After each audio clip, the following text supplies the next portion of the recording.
বন্ধুরা, গত কয়েকদিন ধরে একটা প্রশ্ন সবার মাথায় ঘুরছে, বাংলার বাড়ির টাকা কবে ঢুকবে? আমার অ্যাকাউন্টে এখনো ঢুকলো না কেন টাকা? এই মাসে কি আদৌ টাকা আসবে? আজকের ভিডিওটা সম্পূর্ণ দেখুন, কারণ আজ আমি আপনাদের সামনে অফিসিয়াল আপডেট, বাস্তব পরিস্থিতি, কমেন্টে আপনারা যা বলেছেন সব মিলিয়ে পুরো সত্য ঘটনাটি তুলে ধরব। তাই বেশি কথা না বলে ভিডিওটি শুরু করা যাক।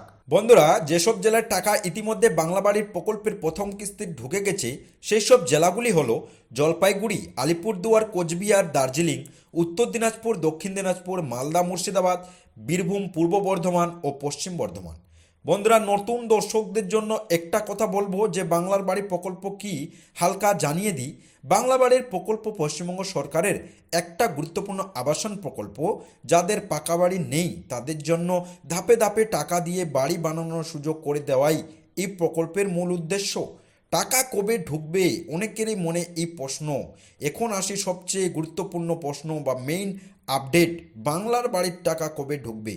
বর্তমান আপডেট অনুযায়ী যাদের ভেরিফিকেশন সম্পূর্ণ হয়েছে, ব্যাংক অ্যাকাউন্ট ঠিক আছে, লিস্টে নাম রয়েছে, তাদের পরবর্তী কিস্তির টাকা ধাপে ধাপে ছাড়া হবে।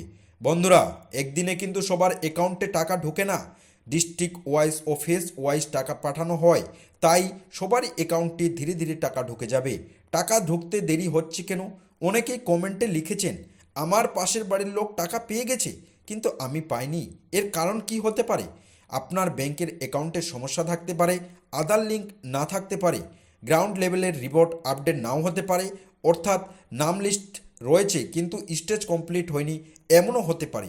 বন্ধুরা, এতে আপনারা কিছুতেই ভয় পাবেন না। মানুষের কমেন্ট থেকে বাস্তব কথা যে আপনাদের অনেকেই কমেন্টে লিখেছেন আজ টাকা ঢুকেছে বা পেয়েছেন, আমাদের এলাকায় কাজ শুরু হয়ে গেছে, ফোনে মেসেজও চলে এসছে। এই কমেন্টগুলি কিন্তু খুবই গুরুত্বপূর্ণ, ইঙ্গিত দিচ্ছে যে প্রক্রিয়াটি ঠিকঠাক চলছে, টাকা ছাড়া শুরু হয়ে গেছে, ধাপে ধাপে সবাই পাচ্ছে। বন্ধুরা, আপনাদের জন্য একটু জরুরি সতর্ক বার্তা বা ভেরি ইম্পর্টেন্ট কথা বলবো যে কাউকে টাকা দেবেন না বাংলা বাড়ির জন্য, কোনো দালালের হাতে পড়বেন না বা কথা শুনবেন না, ফেক ইউটিউব বা ফেসবুকে পোস্টে বিশ্বাস করবেন না। সরকার ছাড়া কিন্তু কেউ টাকা দিতে পারে না বাংলা বাড়ির জন্য। আপনার এখন কি করা উচিত? যদি আপনি টাকা পেতে চান, নিজের অ্যাকাউন্টে ঠিকঠাক চেক করে নেবেন যে অ্যাক্টিভ আছে কি না, আধার ঠিক আছে কি না, পঞ্চায়েত বা ব্লক অফিসে খোঁজ নিয়ে দেখবেন। আর অবশ্যই এই চ্যানেলের দিকে চোখ রাখবেন। আমি কখনোই আপনাদের ভুল তথ্য দিই না, যেই আপডেটটি নিশ্চিত হয় সেটাই আপনাদের সামনে নিয়ে আসি। আপনাদের টাকা যেন সঠিক সময়ে সঠিক হাতে পৌঁছায়, এটাই কিন্তু আমরা প্রার্থনা করি। বন্ধুরা, একটি অনুরোধ বা রিকোয়েস্ট, ভিডিওটি ভালো লাগলে লাইক করুন, সাবস্ক্রাইব করুন খবর 360 ইউটিউব চ্যানেলটি, আর কমেন্টে লিখুন আপনার এলাকায় টাকা ঢুকছে কিনা। জয় বাংলা।